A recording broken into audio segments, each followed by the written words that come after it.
మునపట్ల ఖచ్చితంగా ఉండదు. అది మాత్రం తెలుస్తోంది.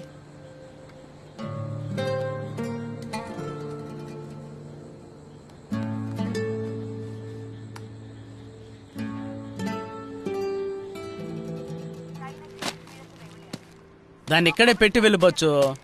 నేను మిమ్మల్ని అసలు ఏమీ అడగను. ఇవన్నీ అమ్మేశాక నాకు కాల్ చేయండి. ఆక్స్ఫర్డ్ వ్యాక్సిన్ వస్తుందని నేను విన్నాను.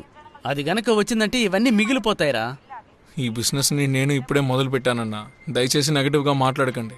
సరే పర్లేదులే, ముందు ఆ డబ్బులు ఇవ్వండి. అమ్మిన తర్వాత డబ్బులు ఇవ్వమంటావరా? జోక్ చేయకండి అన్నా. ఇందులో మీకు ఎంత లాభం వస్తుందో నాకు బాగా తెలుసు. సరే ఇదిగో బయలుదేరు. ఇందులో ఏమొస్తుంది? ఏంటి తమ్ముడు, బిజినెస్ బాగానే జరుగుతున్నట్టుంది. నేనేమో ఈగలు తోలుకుంటే కాలం గడుపుతున్నాను. మిమ్మల్ని చూస్తుంటే జాలేస్తుందన్నా. నువ్వు తీసుకొచ్చే మాస్క్ జనాలు వేసుకుంటే నేను ఎక్కడికి వెళ్ళాలా? ఒకసారి అలాగే వెనక్రా.